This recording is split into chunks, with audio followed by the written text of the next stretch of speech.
Olá pessoal, sejam muito bem-vindos à nossa unidade número 5 e aqui agora a gente vai comentar sobre o processo em si, os atos processuais.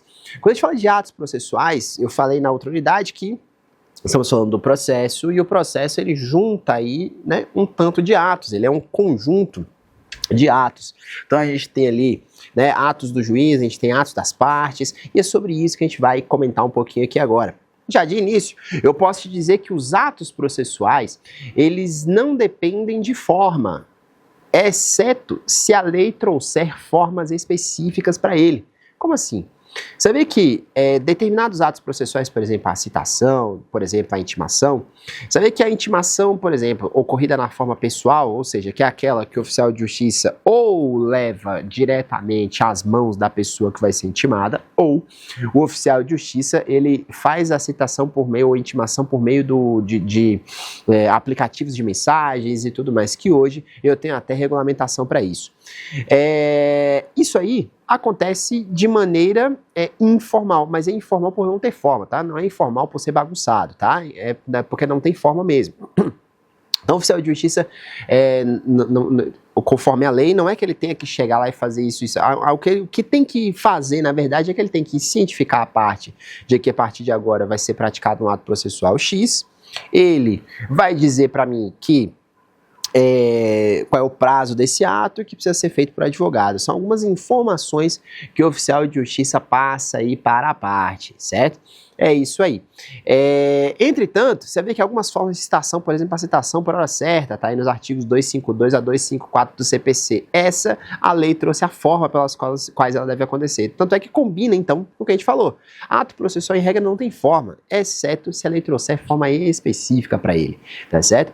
E você vai vendo que, em regra, os atos dos atos processuais, né, eles são públicos. Então, tudo que a gente está fazendo ali são atos que eu publicamente faço, porta de sala de audiência aberta, né, atos ali que eu possibilito a entrada de outras pessoas e assim por diante.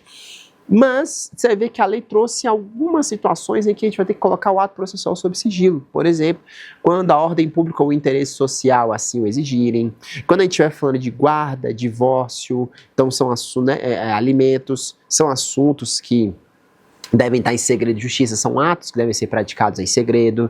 Quando eu também estiver relacionado aí a atos processuais que envolvam questões envolvendo o direito da intimidade, certo? Então, de repente, tem ali uma ação indenizatória sobre alguém que teve vídeos íntimos divulgados. Bom, é melhor a gente manter essa ação em sigilo, isso por quê? Para que evite que aquele vídeo ali, de alguma maneira, fique sendo disseminado, né? Porque o motivo da ação é exatamente ele ter sido replicado, ter sido reproduzido, ter sido distribuído, tá certo? E aí, você vai evoluindo em algumas questões aí relacionadas aos atos processuais, né? Com comentários até um pouco mais específicos, digamos assim. Por quê? Porque você vai perceber que quando a gente comenta sobre aí os chamados atos eletrônicos, né? Atos eletrônicos, você vai ver que é uma realidade no dia de hoje, o famoso PJE aí, ou outros sistemas utilizados pelos tribunais. Você vai perceber que, quando a gente fala de atos processuais praticados na forma eletrônica, eu tenho lá então, por exemplo, a situação relacionada aos prazos, que eu tenho formas de contagem um pouco diferentes, porque aí eu disponibilizo no diário, considero publicado no primeiro dia útil subsequente e só então começa a contar o meu prazo, tá certo? Então você vai perceber o seguinte, bom, vendo essa questão aí, prática de atos eletrônicos tem validade total, certo? São devidamente certificados aí os atos e são válidos os atos praticados dessa forma. Então eu posso ter aí o protocolo de petições, eu posso ter, por exemplo, a audiência, eu posso ter, por exemplo, ali alguma coisa relacionada à produção de prova feita na forma oral, sim, feita na forma eletrônica, melhor dizendo, posso sim. Então eu tenho aí algumas características importantes sobre a prática de atos eletrônicos que devidamente realizadas na forma como regulamentadas poderão então ser consideradas válidas, tá? E aí veja bem, sabendo que o código ele vai contando para nós aí, por exemplo, dos atos de cada parte. Então ele começa falando sobre os atos das partes, né? O requerente, o requerido, né? Autor e réu aí numa acepção mais simples. Você vai ver que, olha lá, os atos, né, das partes são declarações unilaterais, declarações bilaterais de vontade. Quando a gente fala da história de declarações unilaterais, é quando cada um está apresentando sua versão. E a declaração bilateral aí é quando eu tenho, por exemplo, um acordo ou coisa dessa natureza aí. E aí o que mais que eu preciso dizer? As partes, hoje, elas podem fazer o que a gente chama de negócio jurídico processual. Eu cheguei a comentar isso aqui em uma das primeiras aulas, porque o negócio jurídico processual hoje, é possível que as partes, por exemplo, convencionem prazos maiores para as manifestações? Sim. É possível que as partes convencionem prazos menores para as manifestações? Sim. É possível que as partes convencionem um outro ato processual aí a ser praticado dessa ou daquela maneira, de acordo com a vontade das partes, de um combinado entre as duas partes? Sim, também é possível. Coisa que não era possível antes, tá? Antes era possível o quê? Questão de prazo é prazo, manifestação é manifestação e acabou o assunto. Eu não poderia chegar, por exemplo, como um advogado de uma das partes, junto com outro advogado, falando: doutor, vamos de repente, em razão da complexidade da causa, combinar e que o prazo passa a ser de 20 dias? Vamos fazer aqui o chamado negócio jurídico processual? Vamos lá? Vamos, né? E isso, veja bem, se difere. Por que chama negócio jurídico processual? Porque nós estamos combinando algo sobre o processo, certo? Então, uma coisa é combinar algo sobre o processo. A outra coisa é combinar algo sobre o mérito do processo. Como assim? O mérito do processo é quando a gente tem ali a controvérsia, né? E aí, a gente vai atrás para poder resolver essa controvérsia. E a solução dessa controvérsia, ela vai dizer para mim o seguinte: bom, nós estamos com um problema X aqui, dá para fazer um acordo? Isso é solução da controvérsia. Ou seja, nós estamos negociando nesse momento. Outra coisa é negociar no processo prazos ou a prática de outros atos, formato de prática de outros atos e assim por diante, tá certo? E aí, eu vou ver também pronunciamentos que são do juiz. Estamos falando de atos processuais, também tem nos atos processuais os atos do juiz. Então, do juiz eu posso ter uma sentença, eu posso ter uma decisão interlocutória, eu posso ter um despacho, certo? Então eu tenho aí 3 possibilidades de atos do juiz, que são atos processuais, tá vendo? Tudo é uma composição de atos. O juiz dá um despacho primeiramente determinando o recebimento da ação e determinando a citação do acusado. A citação já é outro ato. Depois dele citado, ele apresenta uma contestação, que já é outro ato processual. E assim vai se seguindo aí a questão dos nossos atos processuais, tá? O que mais eu preciso te dizer? Nessa ideia aí, você vê que o código ele trouxe uma questão que é meio inovadora, assim, mas coisa inovadora, porque ele falou sobre o tempo de prática dos atos. E ele disse que os atos processuais devem ser praticados das 6 da manhã até as 20 horas. É o que está previsto aí no artigo 212 do CPC. E essa ideia aí, claro, não é uma ideia estanque. Por quê? Porque se eu precisar, por exemplo, de atos em horário de urgência, ou seja, depois das 20 aí até as 5h59 da manhã, por exemplo, eu tenho um plantão judiciário próprio para isso, tá?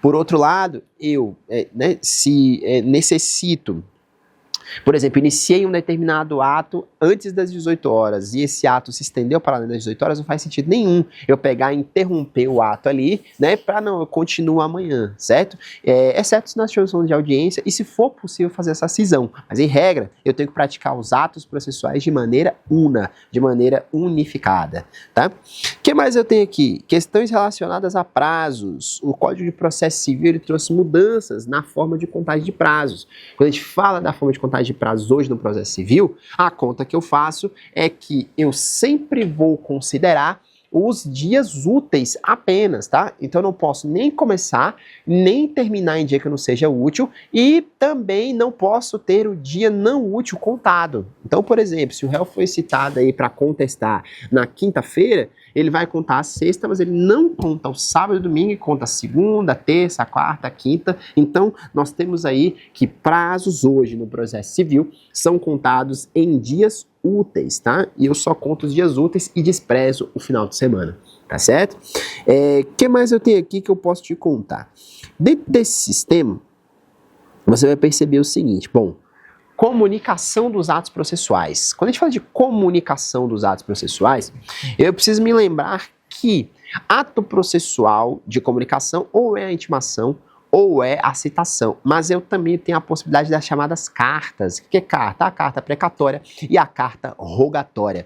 Então, tendo essa possibilidade, carta precatória e carta rogatória, ele vai dizer o seguinte para mim, olha, na minha carta precatória, eu vou ter aí a situação relacionada à prática de atos em que eu necessito, né, de uma citação, de uma intimação, de uma oitiva, do recolhimento de um documento, Quando? Em outra comarca. Então, se eu estou aqui na comarca X e eu preciso que esses elementos sejam colhidos numa outra comarca, poderia eu então fazer o quê? Buscar a prática desse ato aí num outro lugar, tá certo? É a carta precatória. E a carta rogatória é quando eu faço isso para buscar esse elemento aí em locais fora das fronteiras do território nacional, né? É utilizada aí para a prática de atos processuais necessários fora do território nacional, tá certo? Carta rogatória. E a citação acontece uma vez só no processo, é aquele pelo qual a gente forma a relação processual. Eu vou ter ali juiz, vou ter as partes, e a citação faz aí, ela complementa, né? Ela fecha ali a conta da relação processual. Então agora eu vou ter juiz, vou ter autor e réu, né? A citação é a que fecha aqui com o réu. O autor vai até o juiz determina a citação do réu, então ele faz a triangulação toda da relação processual aí. Acontece uma vez só no processo, é o meio pelo qual eu comunico ao acusado que a partir de então ele está aí respondendo a uma ação e deve então, não pode deixar de responder sob pena de ter decretado em desfavor de si a chamada revelia, que é quando ele não aparece aí nos atos processuais, e os efeitos da revelia, em regra, é o quê? Que a partir de agora ele não vai ser mais intimado para a prática de nenhum ato, a partir de agora tudo aquilo que foi dito na petição inicial é tomado como verdadeiro, certo? Então, é essa a visão que nós temos, tá? Sobre a citação. E a intimação vai servir aí para a prática de todos os demais atos do processo. Então, uma vez ocorrida a citação, triangulação processual devidamente formada, a partir de agora a gente tem então uma intimação para comunicar às partes a realização de todo e qualquer ato daí para frente, tá certo? O que mais que nós temos aqui que é importante ressaltar? Bom, dentro ainda dessa visão, né, de cartas, de intimação, de citação, a gente vai ver que mais algumas coisas eu preciso observar em relação à causa, por exemplo, o valor dela. O valor da causa, ele vem para nós não somente para que a gente possa pensar, por exemplo, no cálculo das custas, mas num cálculo posterior de também indenizações, cálculo posterior aí além das custas processuais aí, sobre causas relacionadas ao proveito econômico, né? Ao valor econômico daquela causa. E uma coisa que eu vejo uma modificação forte aqui no Código de Processo Civil de 2015 é que quando a gente fala da prática desse ato, né, da situação relacionada ao valor da causa, hoje, o valor da causa ele tem que corresponder ao chamado valor econômico da causa. Então, se eu tenho, por exemplo, um pedido de danos morais de 2.000 e de danos materiais de 5.500, num somatório simples dá 5.700. Você vai ver que 7.700, não é melhor dizendo. Então, nessa conta aí, você vai perceber que agora o valor econômico da causa não é só os 5.200, que é o compromisso aí, na verdade, a busca do prejuízo material. Na verdade, eu tenho que falar até considerando a situação relacionada aos prejuízos de dano moral também. Então, por exemplo, os 2.000 de dano moral, 2.500 de dano moral devem estar embutidos. O meu pedido aqui não é só os 5 do dano material, é 5 mais os 2 aí dos danos morais, certo? Então, o valor econômico da causa é aquele valor econômico mesmo. Quanto que a parte efetivamente pagou ou perdeu e quanto que efetivamente a gente vai falar aí da parte deixando, né, de pagar ou, né, economizando. Isso que é valor econômico. Então, tudo isso está embutido aí no que eu tenho sobre valor da causa, certo? Também são atos processuais aí, também são situações que contribuem para o bom encaminhamento do processo, certo? Então esses são alguns comentários aí sobre os atos processuais, sobre aquilo que pode acontecer no processo, sobre o segmento ali de acontecimentos que nós temos, passo a passo no nosso processo, porque ele é um conjunto de atos mesmo, tá? E aí a gente fez alguns comentários sobre esses atos em si, tá certo? Eu aguardo você para a nossa próxima unidade. Até logo!